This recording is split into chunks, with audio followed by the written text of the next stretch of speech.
Hello everyone and welcome back to my channel 1971 War Book series. Today we are going to talk to Wing Commander Devender Jeet Singh Kler, Vayu Sena Medal, who from the 22 Squadron of the Indian Air Force had served in the 1971 Bangladesh Liberation War as a flying officer and as an expert Gnat fighter jet pilot.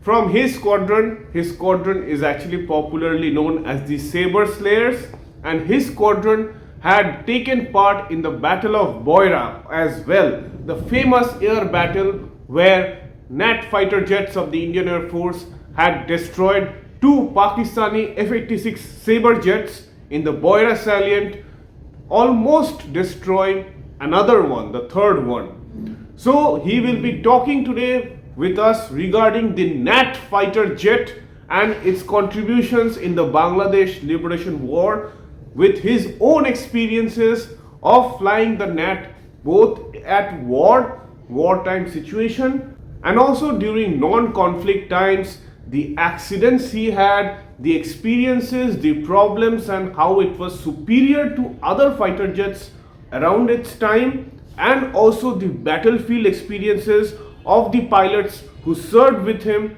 flying the Gnat fighter jet. Regarding the Gnat fighter jet, I would like to tell you all that Wing Commander Devender Jeet Singh Kler. So first of all, sir, I would like to welcome you again to this new talk on the Gnat fighter jet, as you are an expert on this fighter jet with such a long amount of flying hours especially. Now I would like to have a brief introduction of yourself as a fighter pilot and how you got introduced to the Gnat fighter jet itself, sir, and how you started your career with it. Well, starting of the career goes back to the NDA, and I'm a part of 32nd Course NDA. Okay. And after the NDA, we went to where I was first introduced to flying on a glider. Okay. And after the glider, where I had gone solo to, done the solo on gliders. We went off to fly the HT2 at Bidar. And after flying HT2s for 6 months, moved to the Air Force Academy at Jodhpur, where we flew Harvards and Texans, the T6G. And after we finished with that stage, we had a traffication board, and I was selected for fighters. And I moved to Hakimpet, to the fighter training wing Hakimpet, where we had vampires. We had the Vampire 52 and the Vampire 55. One was a trainer, the other was a fighter. And the trainer was a two-seater, the fighter was a single-seater. And trained there for about 9 months. Of course, got elongated a little bit. And in December 1968, 29th of December, I passed out of with my course as a pilot officer at Yelahanka. That's where we had the passing out parade. And with movement order to go to Jamnagar to fly hunters at the OCU. Did my course at the OCU, and I was then posted to a Gnat squadron in Kalaikunda. I was posted to number 22 Squadron Gnats. Now, Gnat aircraft didn't have a trainer. Okay. So the transition was that I did my dual checks on a hunter trainer and then was sent solo on the Gnat. The Gnat was a very peculiar sort of an aircraft to fly. It was not an easy aircraft to fly. And with having no trainer on the hunter trainer, we were shown a very flat, flapless approach, showing that this is how the Gnat comes on finals. Then before we got airborne for the first time, somebody would sit on the tail and show you this is the nose-up position, and says a little more, this is how you'll be climbing up when you're climbing, and when you put the tail down, and this is where your tail will touch the ground.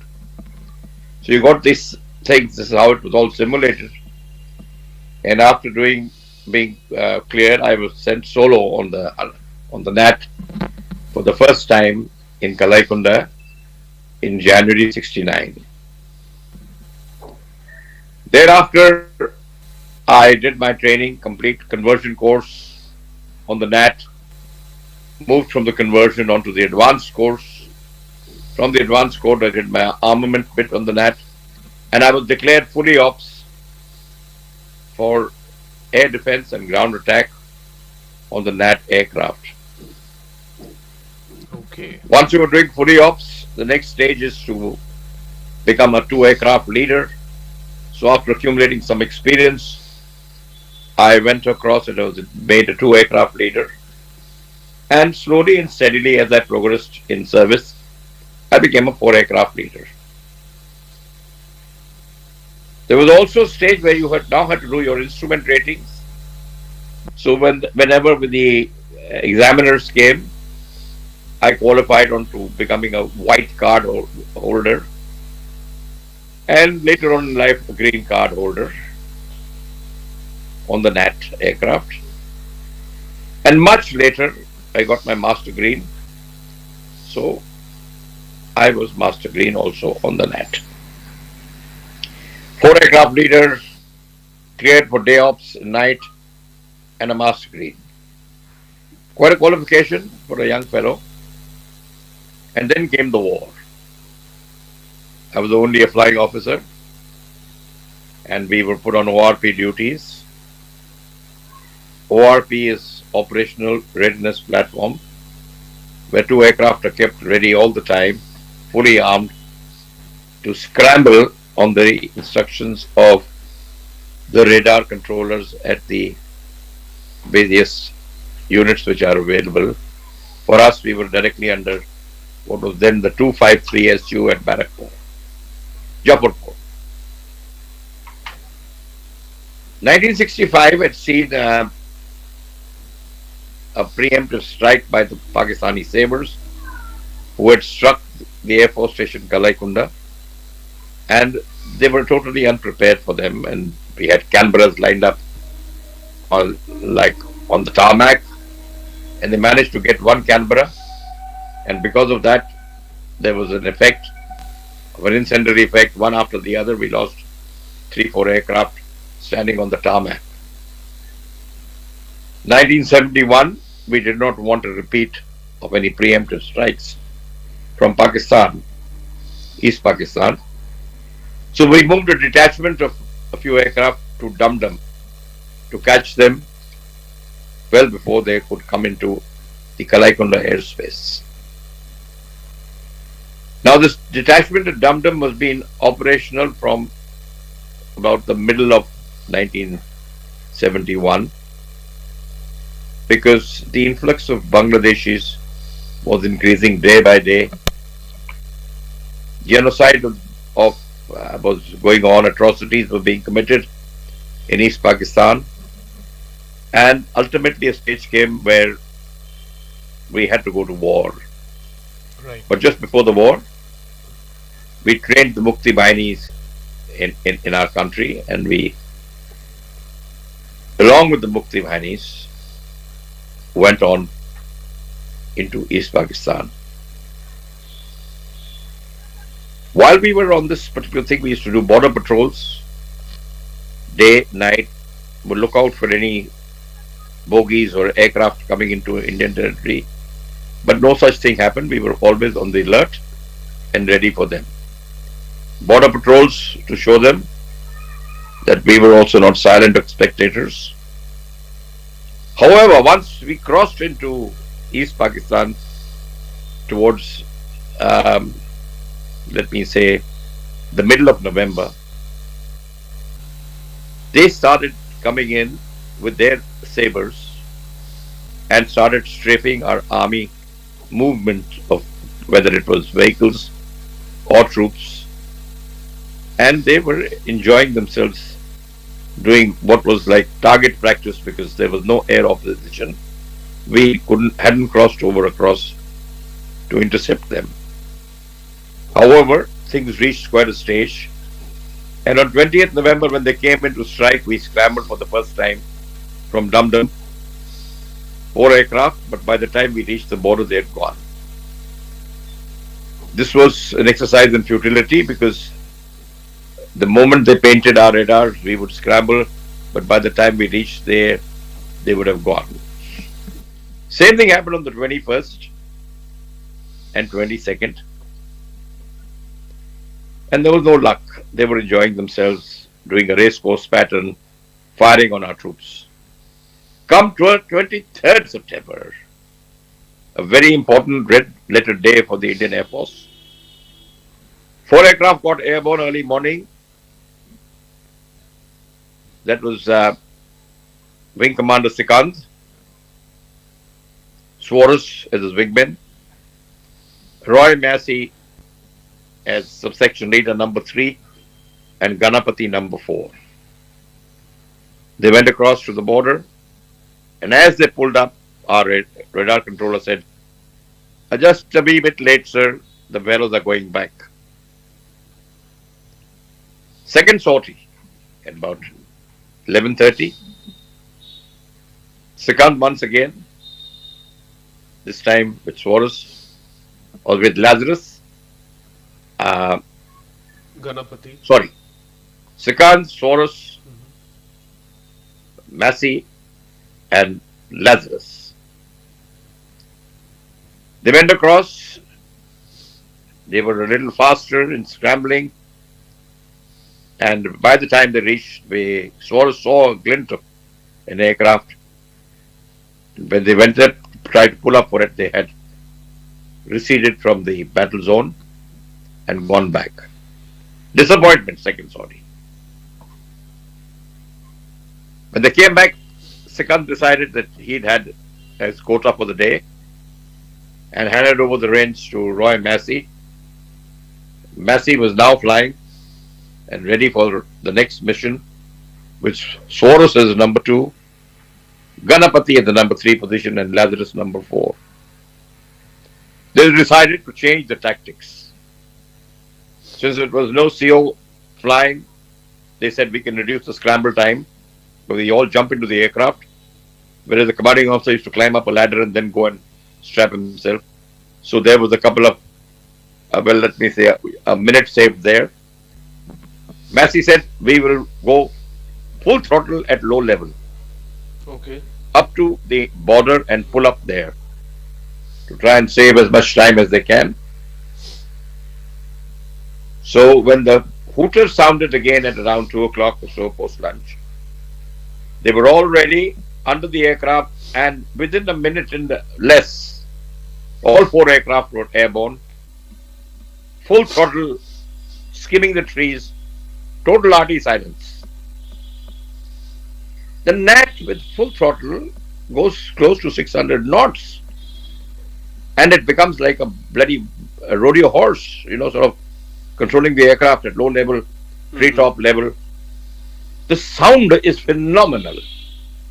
The air rushing across the aircraft. But they maintained. Now all 4 aircraft have not got the same amount of power. Some aircraft are more powerful than the others. So Swarus was lagging, however, keeping them in sight. He was trying to catch up as fast as he could and managed to catch up by the time they reached the international border. So was the case with Lazarus, but he was also in position. And as they reached the border, Massey pulled up. They had maintained total RT silence. Nobody could pick up their silhouette because they were flying low level treetops. And as they got airborne and came, as they climbed up from treetops and approached the battle zone or the area where they were operating, the fighter controller directed them slightly, and that's the time Swarus saw a glint once again, and he said, "Bogey, 2 o'clock, 10 to 15 miles, estimating." They were in battle formation, that is, broad front. On the left was Massey. 200 yards to the left on his wingtip was Swarus. Nice wing. So there was Massey. Behind him was Swarus. And 1,000 yards to the right, Mm-hmm. on the right side, if you see my hand Mm-hmm. coming up, was our friend Ganapati and his wingman. Soros was 200 yards behind him. So they pulled up upwards Mm-hmm. and crossed over like this. They were on the left, seeing the aircraft at 2 o'clock. My friend Massey pulled up, winged over. Ganapati and Lazarus went underneath to the other side. Mm-hmm. Once the aircraft, as you noticed, they were always moving. They were in a race course type pattern. One aircraft would position himself, go in for a dive, pull out, while the other was positioning on the downwind at the end towards base leg, and the third aircraft was way behind him. So there were only three aircraft that had come. Normally there would have been four in a four aircraft formation. However, it was our bad luck that only three aircraft had got airborne, and they spotted all three. Immediately, Bassi reversed and got into an engagement with that particular aircraft, who happened to be Wing Commander Chowdhury. Number two uh, aircraft was going in to the dive. Ganapati saw him, and they were going for him. Don Lazarus in this had lagged a little bit and was catching up. When lo and behold, one aircraft which had just finished uh, from underneath came right in front of him, between him and Ganapati, without realizing where he was. Probably didn't see the other aircraft. And he was in front of Don Lazarus, just about 300 yards. Big hood silhouette. Don Lazarus just sat on the trigger. The aircraft disintegrated. The pilot ejected, and Don flew through the debris, Okay. damaging his drop tank, which started streaming fuel. Now, normally everybody had decided that if we see the sabers, we will punch our tanks. But in the excitement and of seeing the aircraft and going in for battle, they forgot that they had drop tanks on and fought the battle with what is called a disability. You are not matched evenly with the other aircraft. Mm-hmm. But Don got his skill straight away, and Ganapati closed in closer to the leader, one scissor, and he got him, fired, and that aircraft hit his wingtips. Pilot ejected. So 2 ejections they saw very clearly. Meantime, the battle had been drifting further away and further away from the area, because aircraft are moving, and turning and moving. And they were in scissors. They're fighting with each other. That is Massey and Chowdhury. And they had reached more or less very low heights when Massey fired the first time. One gun jammed, Okay. and he skidded and missed the target. Now, with one side jammed, he still continued with his fighting, and ultimately managed to get behind and fired. And this time, he hit the aircraft, and it started streaming black smoke and going down towards the trees, but away from our troops towards their Pakistani side. He was filmed very clearly on the camera. The aircraft had been hit. So the two pilots had ejected here. So the three aircraft that had come on location to Boira were all three shot. If there were four, Soros could have also managed to get behind, and we would have had a kill. Now, this battle is ranked in the top 7 air battles of the world. It lasted about a minute and 40 seconds, but that was enough. And we came back to, our aircraft came back and did a victory roll and announced, and there was happiness all around that we'd shot 3 Pakistani Sabre aircraft on the 23rd of November. The 2 pilots who ejected were picked up by our Indian troops. Mm-hmm. One side was the Sikh battalion, and the other side was the gunners who picked up these 2 troops. Whilst, of course, the Dogras were watching, and they were also paying part of the so-called, well, you can say that they also got the aircraft, the other pilot, and both pilots were brought back to Dum Dum by helicopter, and in the evening from Fort William, they were shown Mm-hmm. on Doordarshan India. It was announced that we shot these chaps as they were in Indian territory. Okay. Now, the war had not begun.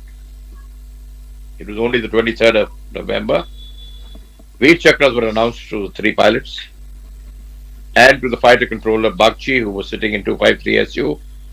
He got a VM. Next morning, we were flooded with people like Jagjeevan Ram and anybody who wanted to come and meet Mm-hmm. the so-called heroes of the Battle of Boira and take photographs and all over the place they were. Anyway, our detachment in Dum Dum continued, and 2nd of December, when the Pakistanis crossed over, war was officially declared, and we continued. Now, shooting down these three aircraft had caused a bit of alarm there in Pakistan because they couldn't see the Nats. Mm-hmm.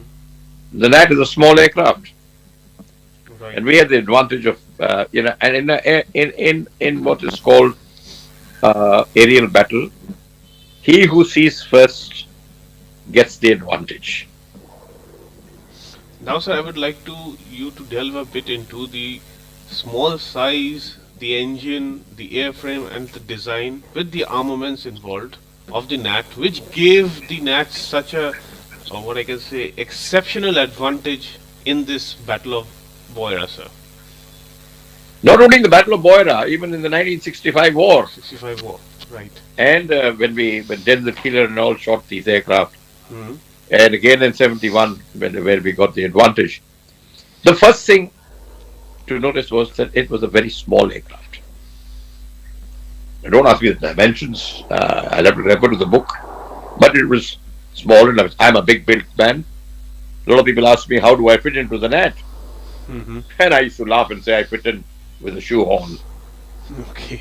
And they say, how do you get out? I said, very simple. Take a pop screw, screw me out. So I said I could sell the Nat to the Russians, who are very big built.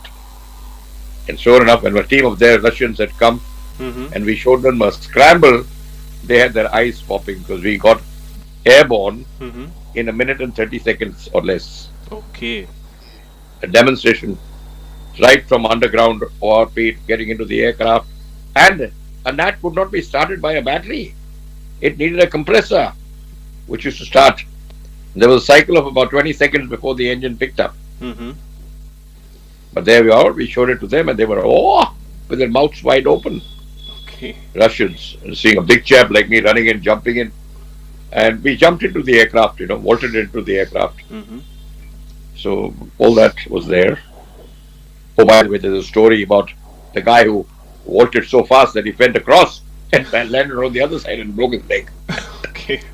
So these are stories from the Nat side. So anyway, Nat was a very small aircraft and a very powerful aircraft. A lot of people were scared of flying the Nat because besides this, if you put your undercarriage up, Mm-hmm. if your nose was somewhere down here, it used to go right up there.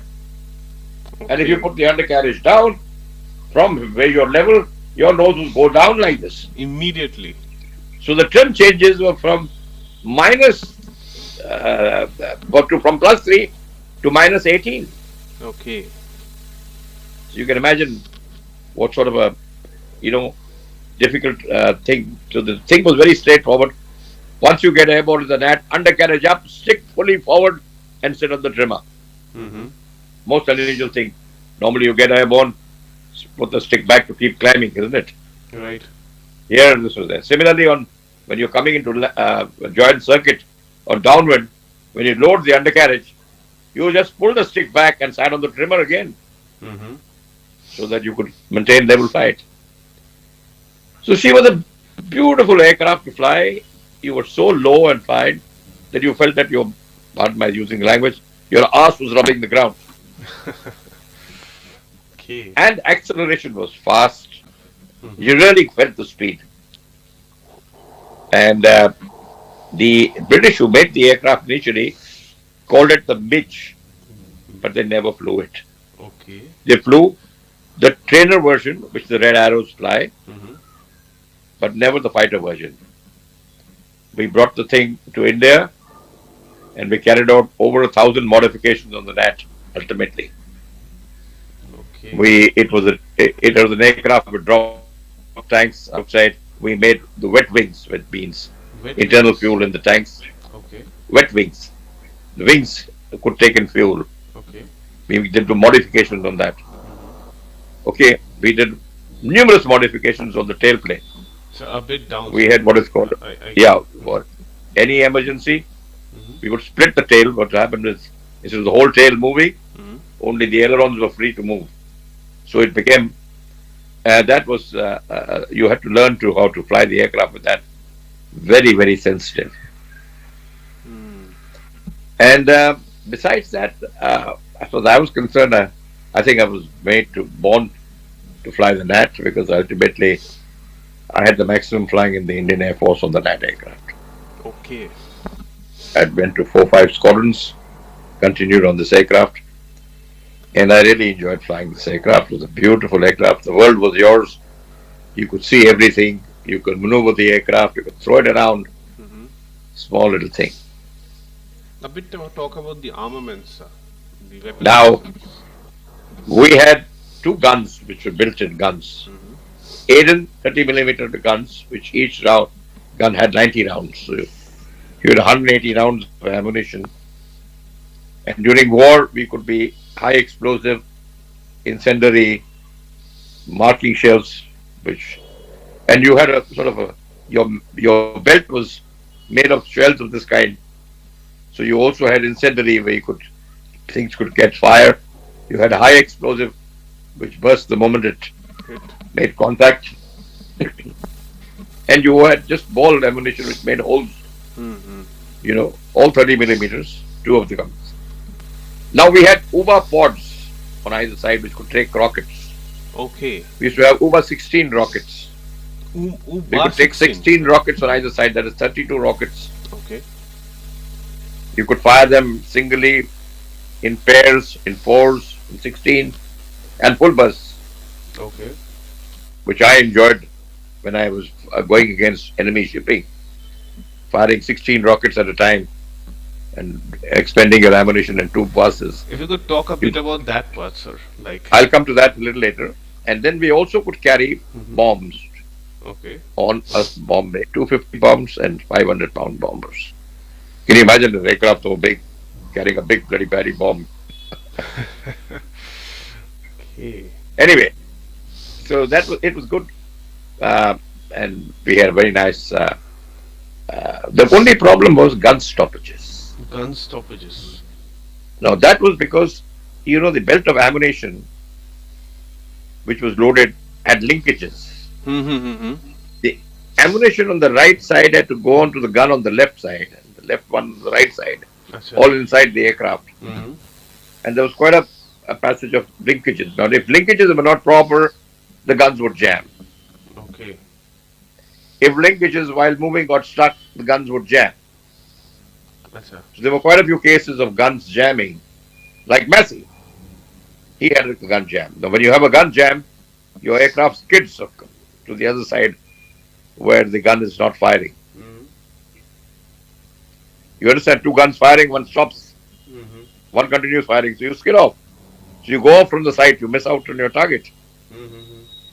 So next time you have to lay off that much, and that's how Massey, because of his experience and fighting, got Wing Commander Chowdhury of the Pakistan Air Force. So that is, as far as the armament of this thing is concerned. We had two drop tanks extra fitted onto the aircraft, so to increase the range. And it was wonderful. And now coming back to the war, the 71 war started on the 2nd of December. But as far as we were concerned, we were at war right from February onwards, and we were doing Mm-hmm. armed patrols up and down. but not crossing the border. Okay. Border we crossed only in November Mm-hmm. in support of our army troops. So that was that. And then once we started, the war was declared. We went for them for everything. The first thing that our big aircraft did was to destroy their runway. So that gave them no capability. We destroyed the main runways, both Kurmitola and Dhaka, at strategic points. One third way up the runway, two third way up the runway, and one third way up the runway from the other side, making it uh, not possible for any fighter aircraft to take off. Okay. So we got our air superiority straight away. To add more fun, and Pakistanis knew that now that the Wing Commander Chowdhury knew that they can't get airborne, he had a Cessna aircraft. He put all his pilots in the Cessna aircraft after removing everything, got airborne on the winding taxi track, flew across to Burma, and then from Burma via Nepal to Pakistan. Not a single pilot was left behind as a POW for us. When we captured them and they surrendered, there was not a single pilot in the base camp because I went there immediately, basically to meet my father, who was the martial law administrator and the first man to enter Dhaka. But while being there, I wanted to meet the Air Force guys. I could only meet the ground duty group captain who was there. I asked for the pilots. He said they are not here. They all flown out. Okay. So Chowdhury was a very nice aviator. Took all his pilots and crossed over across. So we only had these two guys that we had shot down, Flying Officer Khan and Flying Officer Pervez. Flying Officer Pervez later on went on to become the Chief of Air Staff of the Pakistan Air Force. Little anecdote on that. We'll come to that a little later, or I can finish off here. Is when he to become the Chief of Air Staff of Pakistan Air Force. By that time, Don Lazarus had from flight lieutenant gone on to become group captain. And after commanding a MiG-25 squadron, he decided to call it quits. He left the Air Force, joined the church, and started doing philanthropic work and looking after people who were on substance and trying to get them away from all that drug addicts. And when he read that Pervez had taken over as the Chief of Pakistan Air Force, he wrote him a letter. My dear Chief, congratulations on taking over. Our paths have crossed. Mm-hmm. I wish you all the very best for your success. Since then, I have left my martial arts and have gone on to religious work. Do you know the Chief of Air Staff of Pakistan, Pervez, replied to his letter? He sent him a letter saying, my dear Lazarus, yes, our paths have crossed and you got the better of me. Implying that you shot me down in very decent words. And he says, I wish you all the best in your religious fervor and I'm glad you left the martial things. But very sweet of him, can you imagine? Very much. Anyway, this was the letter between two enemies and very nice way of doing it. A similar thing happened in Jamalpur when my father asked the chap to surrender, but that story is some other time. Coming back to the Gnats. We then used Gnats against Pakistani armor, against, they were all retreating. Mm-hmm. So we was going for their convoys, we were going for bridges, and trying to destroy them before they could cross over so they could get stuck. And then they started going down the river by ships, and so we went in for anti-shipping operations. And we got the better of them. I enjoyed shooting down a particular trawler, but I thought it was full of Pakistani troops. I fired 16 rockets, Uber 16 into it. And honestly, I saw that ship doing a flip over like a roll. And it was so mesmerizing that I nearly hit the damn thing. And I didn't pull out, but managed to just about scrape my way through. But it was very interesting, and we enjoyed ourselves, and we shot the enemy wherever it was. And one day we were sent to Chittagong to destroy the refinery, which was Lazarus and me. Okay. The Navy took off from the Vikrant, Mm-hmm. but who beat us all? There was a young Bangladeshi fighter pilot from the Pakistan Airforce who had come and joined them. And he was flying this Otter, which was modified with a machine gun and rocket pods. He's died. And you know his name very well. Group Captain Shamsul Alam, right? That time, flying officer Shamsul Alam. Mm-hmm. Daredevil. A man who with an Otter did more damage to the Pakistanis than a lot of us put together. He would take off whenever he wanted. He would go wherever he wanted. Nobody could ask him any questions. As a matter of fact, we were scared of him, that in case we are diving for a target, we don't want to see an Otter in front of us beating into it. Talking about beating, he went and got to Chittagong before any of us did. Right. And as far as I'm concerned, I give the destruction of Chittagong refineries to Shamsul Alam. He had already done the trick. So by the time we went, at least Don and I, we saw the flames. So we were coming back with all our ammunition back to Dum Dum, and we could take on targets of opportunity. When I heard a call from one of the FSCs, Kler, I said, yes. He says, Kler, your namesake is burning in an APC. 7th Punjab had just got armored personnel carriers from Russia, done the training in Jhargram and Kalaikunda, so we had a lot of interaction with them, and they had a Kler also. Okay. And this Kler's armored personnel carrier had got stuck in a rivulet, and the Pakistanis were firing at him with a medium machine gun and wouldn't let them get out. The vehicle caught fire. The people inside, their clothes were on fire, and every time they popped their head out, they would shoot. So he said, can you go to the rescue? So I asked Don Lazarus, my leader, and he said, yeah, let's go. So we dived and we went in for this thing. We tried firing all our rockets at this particular place from where they were, vantage position from where they had the machine gun position. But he was so well placed in a turn on the rivulet that we couldn't get him.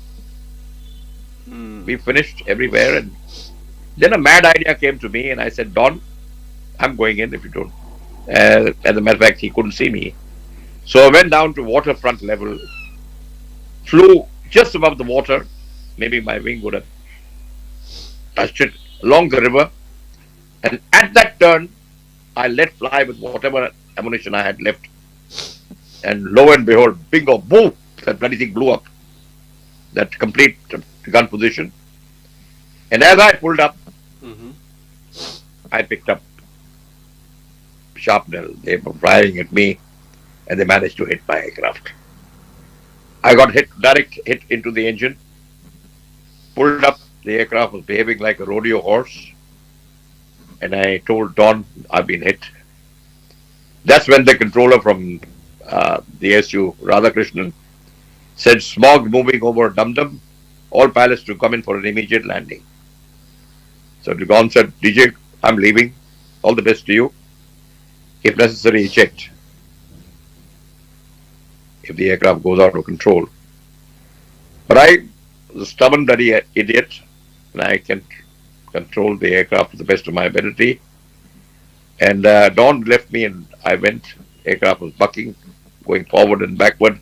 I could hear grinding noises from the engine, because as the blades broke, they went through. I could hear crunch, crunch, crunch. I could see the fuel gauge now starting to drop.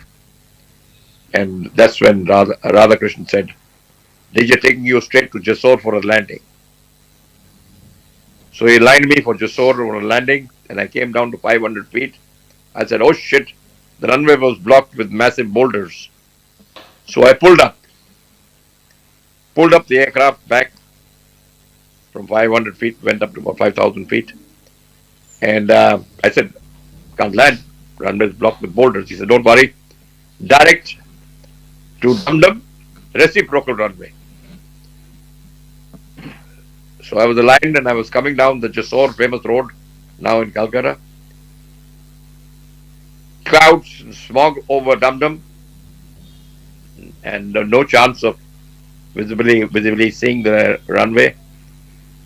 My engine giving me trouble, aircraft fuel running out, and I'm at the beck and call and mercy of the fighter controller, who said, I've got you on my radar and I'm lining you straight with the runway. Miles away, no contact, we're coming down closer, runway is blocked with smog. My height is reducing, and then lo and behold, somewhere along the line, my engine packed up. Now, when a fighter aircraft engine packs up, you come down like a lump of shit. We just start descending at a very fast rate. I looked at height and feet, and I said, I don't know how I'll be able to make it. And I told Radha, he said, you're on the glide path, absolutely fine, carry on. The runway is about 5 miles ahead of you. You can go in for a direct landing. I said, no contact. 700 feet, no contact. I said, I'm now crossing 500 feet, my minimum ejection height. So either I land or I'll be screwed. So he said, don't worry, you'll make it. Give me the confidence. No contact with the runway, 500 feet. Went down further and further. 300 feet, I said, oh shit, I can't see the runway. He says, you're just 2-3 miles ahead. Carry on. Or 2 miles. And then I broke clouds at 100 feet. And what do I see? A massive aircraft going in front of me. I saw the belly of the aircraft. It was my friend Velankar, who couldn't land and overshot. Missed me by a whisker. But he went round, and I knew now there's another aircraft in trouble because everybody was low on fuel. But as I went that 100 feet down, I saw the runway right in front of me, a huge big runway. I just shoved the stick without an engine it was, and I went and landed. Now I couldn't brake because there was Velankar who was wanting to land. So I let the aircraft roll and roll and roll and roll. Huge runway, it was 3,000 feet without brakes.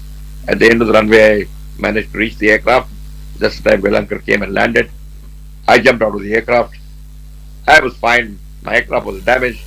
Velankar landed. He was fine. So all was well from a situation which could have been a massive bloody situation. Right. Anyway, that aside, it was good fun. The war was very fine. Then came another very interesting thing. That was the Tangail paradrop. Mm-hmm. So aircraft from all over had lined up all over in all the airfields, and paratroopers were taken up. And who gets the order to escort them with an armed escort was my flight commander Bundi Shankar and DJ Kler. So we escorted the aircraft for the paradrop. I saw them jumping out of the aircraft, saw the parachutes opening.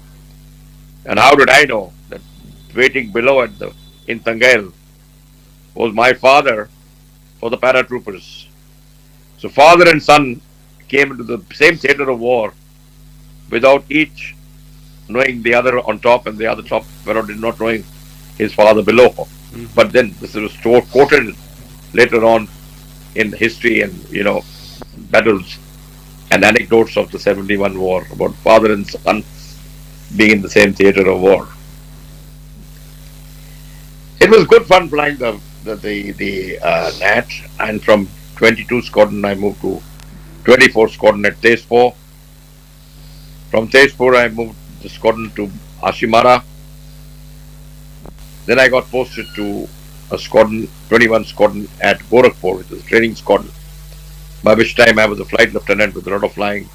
So I was a staff pilot teaching youngsters who came in and converting them on the Gnat and training them to get their fully off status.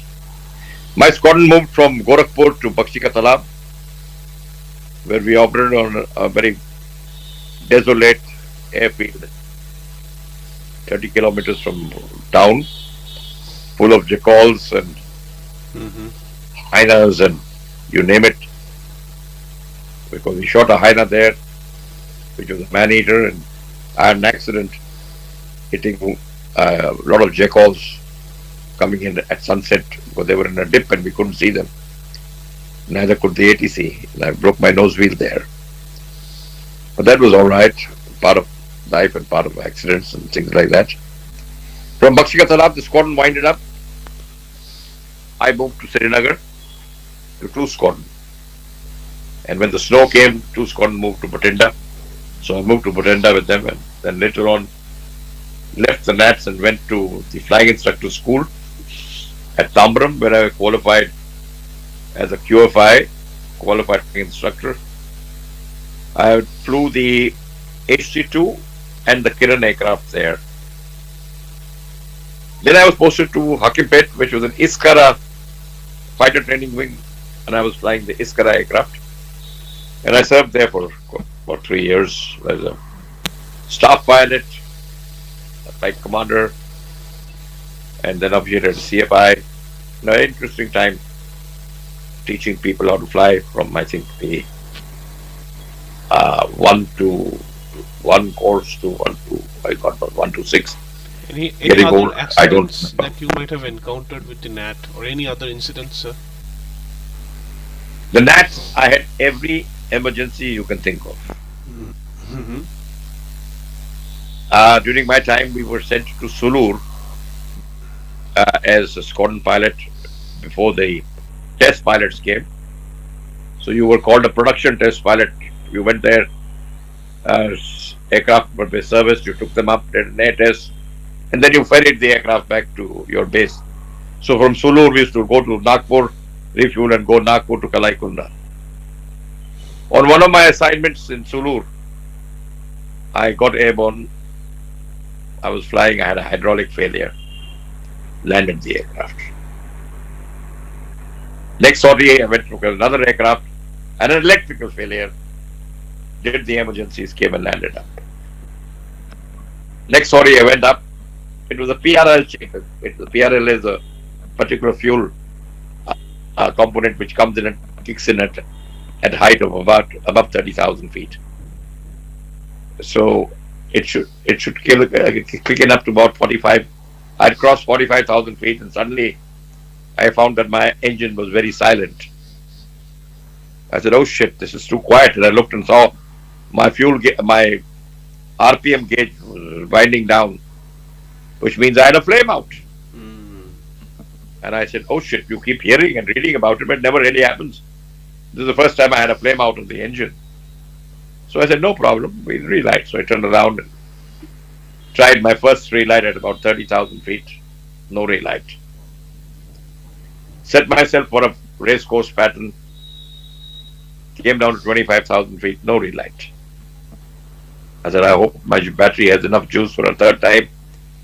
And at about 10,000 feet or so, when I was positioned for in a practice force landing pattern, I managed to get a relight. I said, "Let's not finger the engine. Let's go in and land."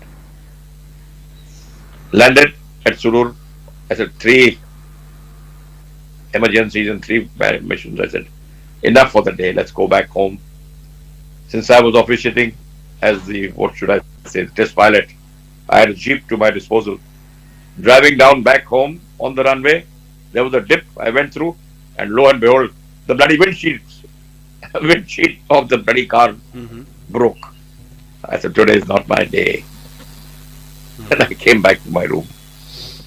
But that aside, I've had various other emergencies. One of my emergencies was a very famous one in the Air Force, where I got airborne, and when I was trying to bring my throttle back after getting airborne, the linkage had broken, and I was stuck with 100% RPM. Okay. Throttle fully open. So I got airborne, full throttle. When I reduced throttle linkage had gone. So I had a throttle which was moving forward and backward without any effect. RPM stuck at 100%, full throttle. Called out the emergency. The first reaction was eject. I said, "Bullshit, I'm not ejecting." Anyway, undercarriage was down, so that means I had a restriction. Undercarriage normal safe speed was 230, but I knew that up to 250 knots or so, but nothing happened to the undercarriage. So I had no choice but to start pulling G. Now that was the day yours truly tried to be a hero, and I went up without a G suit. So there I was on top of the airfield, turning the aircraft as hard as I can, 7 to 8 G, trying to keep the speed below 300 knots. And to burn up fuel. They said, "What do you want to do?" I said, "Burning up fuel, coming into land, the way with it. Let's see, we might have a crash landing, or I'll do some switching off or something." Some obviously idea going in my mind. My commanding officer came to the ATC. He says, "Eject," 2, 3 times. I said, "No, I'm not ejecting." Finally, I said, "All right, I'm going to put the LP cock off and shut off my engine," when the fuel was quite low. By then, I had been under G for a long time, for about 20 minutes, trying to burn up all the fuel, 15 to 20 minutes. I went on to a long downwind, and then I decided to do a long approach. And coming into land at Kalaikunda, I was near Dudkundi range, lined up with the runway when I switched off my engine. Now I had very high speed. Engine was there. I couldn't lower anything else. Undercarriage was down. Speed was not washing off because I was close to So you 300 knots. actually switched off your engine just when you were about to touch. I switched off the engine with the LP cock. There was a little LP cock which was always wire locked. Mm-hmm. Broke the wire locking and switched it off, which cut off all fuel to the engine. The idea came to me when I was flying. Nobody could tell me about it. And the engine conked out. Now an aircraft with no engine, very high speed, trying to wash off the speed, and on the final approach of coming into land at Kalaikunda. You normally cross the threshold at about 170 knots or 180 knots. I realized I would be crossing at about 230. Anyway, trying my level best, we crossed, I think, about 220 or so. And then it won't settle down. Your unstick speed is about 150 knots, 130 to 150 knots. I have to be below that for the aircraft to touch the ground. Mm-hmm. She's floating. So now the runways are going below me by the time I touch down. Now I can't use the tail chute because that has also got a speed restriction. A certain speed at which you can put it off. I've forgotten the speed. I think it was 130 knots or so. Anyway, I waited. I can't use my brakes too much because I'll burn out the brakes. So start applying brakes. I have touched the aircraft down at high speed, going past the bloody ATC. When they announced barrier up, I said, "Oh shit, after doing all this, I'll engage the barrier and damage the aircraft again." Anyway, using the brakes very carefully, trying to slow the aircraft down, but still at pretty high speed. And when I came to the end of the runway, I didn't know what to do, so I just kicked one rudder and I said, "Let's get on the taxi track." Mm-hmm. So I screeched onto the taxi track, but I remained in the center of the taxi track. And it's a winding taxi track in Kalaikunda, if somebody knows. And there I was, my aircraft slowing down slowly, but still moving. And I reached well beyond, there's a thing called Shiksha Camp, where there were blast fans and all, and it was pretty close to the squadron. Good about another 200 yards down of taxi track where I managed to stop the aircraft. By which time the crash tenders arrived and my commanding officer came. I jumped out of the aircraft. He gave me one sock in my belly saying, "You bastard, you have killed yourself." I said, "I didn't, I'm still alive." They sent my name for a Shaurya Chakra for bringing back an aircraft like this. And it was turned down because I was a superseded officer. That bad. I'd already put in my resignation twice in the Air Force. Okay. And this was the icing on the cake, and I said, "To hell with you." So I said, it was turned into a Vayu Sena medal, and I was given a Vayu Sena medal for gallantry for this act of mine. Same day, earlier, I brought an aircraft back with 16 live rockets because of a hang up, and I had switched off the aircraft from the runway. Now people were scared of whether the electrical system had fired or not, so I jumped out of the aircraft and unarmed most of them by pulling out the plugs from behind. So these are things that happen in the Air Force, and what have you. I don't have an ejection to my credit, though I bust my back very badly because of pulling G without G suits.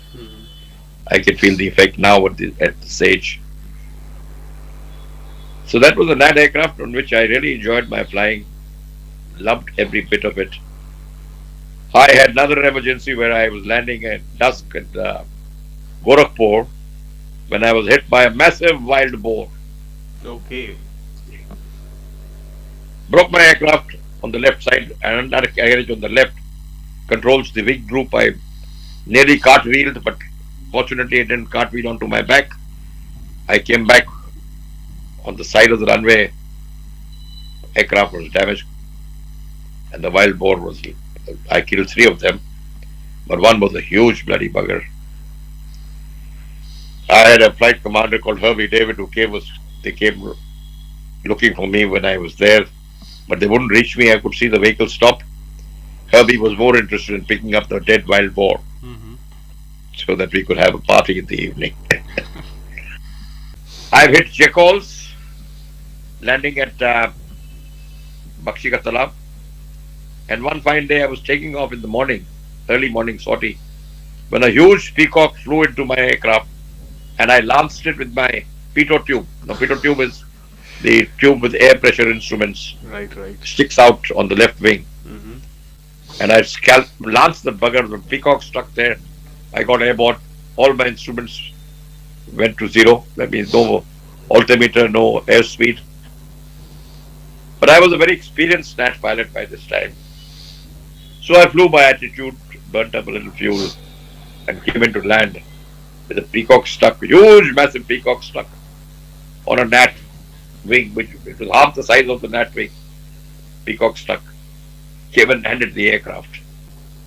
A lot of other emergencies along the line. I've killed every animal and every airfield with my aircraft. I hit a massive deer at Hashimara coming into land, broke its back. I hit a blue bull at Bathinda. Hit a massive Siberian crane in Tezpur, again at the range. So I've had every kind of emergency, and ultimately one night I killed a bloody jackal on the runway, but no damage to the aircraft. So that was night flying. So I've had a lot of accidents and incidents, but I've enjoyed every minute I've flown on the Gnat. I swore it. 5-6 squadrons I've been to, got close over 1,500 hours on the Gnat. And then I went on to fly the MiGs later on. But the MiG was another beauty. It's a fantastic aircraft to fly, the MiG Type 77. I also converted to Type 75 later on. So I have quite a few aircraft in the inventory which I've flown in the Air Force. MiG Type 77. I think it's Chinese or The Russian? BIS. BIS. BIS. Right. MiG BIS. Okay. Right. Aircraft with an afterburner and another afterburner, small little afterburner after that. Additional boost. Primarily, they brought it for an air defense. But great aircraft. All these were great aircraft. Getting a moving train is a difficult task, but we fired and destroyed 2 moving trains. I destroyed a lot of enemy shipping. Daulatpur, we went in for an army brigade headquarters, and we destroyed that. That was the Khulna cantonment, actually. So yeah. Khulna cantonment. That's where PK Tayal got hit a hangar, and we got smoke coming out. So apparently there was some aircraft inside it, Achha. and he managed to shoot that out. So PKT got a Vayusena Medal too. The operations of 22 Squadron for the 71 war, we had three Veer Chakras. That's Ganapati, Lazarus, and Roy Massey. VM for Bakchi, who was the fighter controller. Soros, the spotter, was missed out. I don't know why. He should have got something, definitely. Every time, he was the one who spotted the aircraft. And then I was given a commendation for gallantry. Because I was a junior most officer, I think. So as a flying officer or a flight lieutenant, I don't know, flying officer, I picked up this thing. And I'm told my father got a Mahavir Chakra, and the name went for a Veer Chakra. It was brought down because they didn't want two guys from the same family to be glorified. Again, because in 65, the Keeler brothers both got VRCs and they were glorified like hell. Right. Denzel Killer, right. These are stories which you hear later on, could be fraud, but then you know. And the total amount of flying hours, sir, on the Gnat that you have? I have close to 1500 hours of flying. In the Gnat itself? 1500 hours. Okay. One sortie of the Gnat is about 40 minutes or less. Clean aircraft is not even 20 minutes. So if you look at sorties, they're phenomenal. But when you say flying hours, close to 1500 hours. To do 1000 hours on a Gnat was a very big thing. The day I did 1000 hours, I opened a bottle of champagne in the office. Right. Honestly, you have witnesses to it. You have my crew, it was a group captain D.K. Das. They were all there, and I did a low flying bloody beat up of the airfield. D.K. Das, And I think he's 100 plus of age. Some close to 100. Well, he's not 100 plus of age, but he's a VRC. VRC. And he's in a Pune old age home at the moment. If I am what I am, he's about 90. 90, and I think he's suffering from paralysis right now. He's suffering from lower joints are not working. But the Battle of Longewala. Got a lot of tanks there. We got a VRC there. Very nice. So that is that. Very nice of an experience, sir. Indeed. Yes, the Gnat was a wonderful aircraft to fly. The Iskara was a great aircraft to fly. I trained a lot of people. I have 2-3 chiefs who've been under me. One was RKS Bhaduria. Honestly, I thought his name was only RK Singh. I don't know when he became Bhaduria. Okay. He was one of my pupils. I got to know only just now. And then, of course, we had the Sikh gentleman, Air Marshal, what's his name? Air Chief Marshal Dhanoa. He was my pupil. Okay.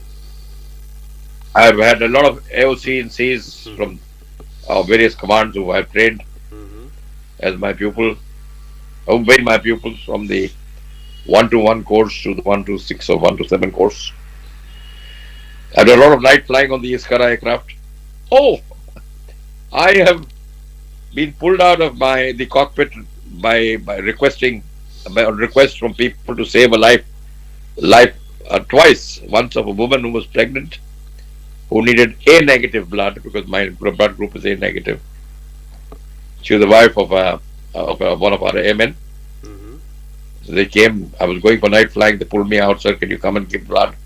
So I told them I'm going back. So I went and gave blood. We came back and flew. The doctor came to know it, but he bullshitted me the next morning. You're supposed to have 3 days rest or something, you know. I said, to me, I was a huge man. I said, what are 2 bottles of blood or whatever packet they took from me? I repeated it once again. Went all the way to Hyderabad, gave blood for a MES chap's wife, or was it a child who was dying of something. So A negative, I went and gave it, came back and started flying again. The same bloody night. So that's the story of my life. But I've enjoyed every bit of my flying in the Indian Air Force. And when I had to leave because I missed my rank, I missed my rank while doing the staff college course at Wellington. 5 people from my course got their rank. I didn't. So I resigned. When my application went to the commandant, who was a general in the army, it was Defense Services Staff College, and I was going to get an MSc degree in about 25 days. I got a kick on my backside. He says, "Turn around, Pishamur Techal." He's turned around and get out of my office. So I couldn't. Now, when you do staff college, you're committed for 5 years. You can't leave. So 5 years I was there. I missed my board. Second time I resigned again. They wouldn't let me go. Then the third time they gave me my rank, but there was no fun left. They gave me a command of one of the squadrons in Moptu. I went there and I flew like hell. We're flying 4 to 5 sorties every day. 4 to 5 On the every big day. aircraft, training people. And then my own course mate got posted as a group captain. I said I will not serve under him. So I came back to Calcutta from where I had gone. Mhm. And that's it. I continued, and when I reached the stage, they said nobody junior to me would be posted around in Barakpur or Kalaikunda or Panagar, and they kept that. And I served here very well. Then my chief and protector Nimi Suri retired, and Air Chief Marshal Call took over. He said, on the same grounds, we'll post you to another place. Nobody junior will come around. So I said, where? He said, Leh. You're going there as the coup. That is the chief operations officer. I said, thank you very much, sir. That's enough. I'm leaving the Air Force. And I put in my application on the 3rd or 4th of July. And by 29th July, I got my orders that I could shed my uniform. So 29th July 94, I said, Jai Hind to the Air Force. And came out. And I wish you all the very best in your further valor acts of 71 that you keep writing about. As a silent writer, nobody knows who you are, but you put in your little bit every now and then. Right, sir. As much as possible. And you've also done your visits to Bangladesh to do a lot of research. Yes. Till 2023, unfortunately. And the only thing I feel sorry for is Bangladesh, after we did so much for them, they've erased every bloody sign of the father of the nation and all that we Indians did for them. I presented a lot of things to their museum. I'm told they vandalized the museum also. Yes. They did. So that's the story. I would say thank you so much for your talk on the Gnat aircraft and the Gnat's contribution in the 71 war, especially in the liberation of Bangladesh. Yes, sir. Other squadron also, by the way, it was not just 22. 24 squadron from Bagdogra came to Calcutta.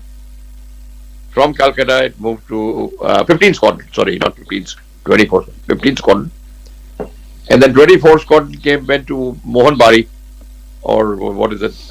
It's called something else also. Kohima side. Kohima side. Okay. They operated from there. 15 squadron came in from Bagdogra. They tried their little bit. So the other Nats also took part in the war. It's not just 22 squadron, it was the others. But we somehow got glorified.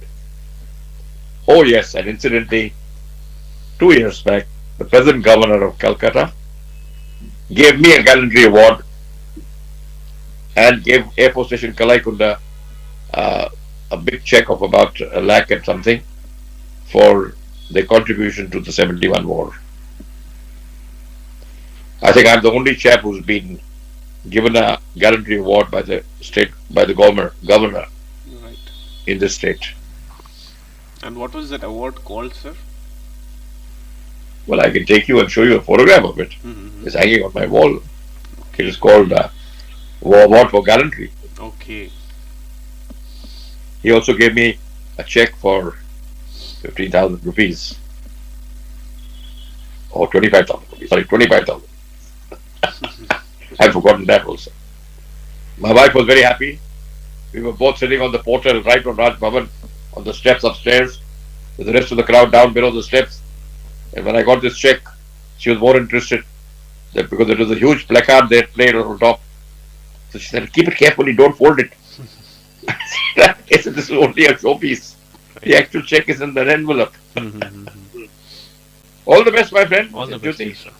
Thank you. I wish you many more podcasts, a lot of glory, and all the very best in your hard work that you put in to glorify the armed forces. Thank you very much. Thank you very much, sir.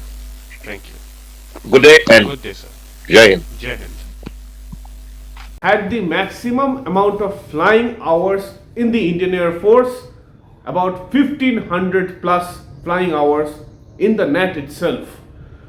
So I am presuming this is a man from the Indian Air Force who knows and can tell you all about his own expertise regarding the Gnat fighter jet. So let's welcome today Wing Commander Devender Jeet Singh Kler, Vayu Sena Medal, to our program today.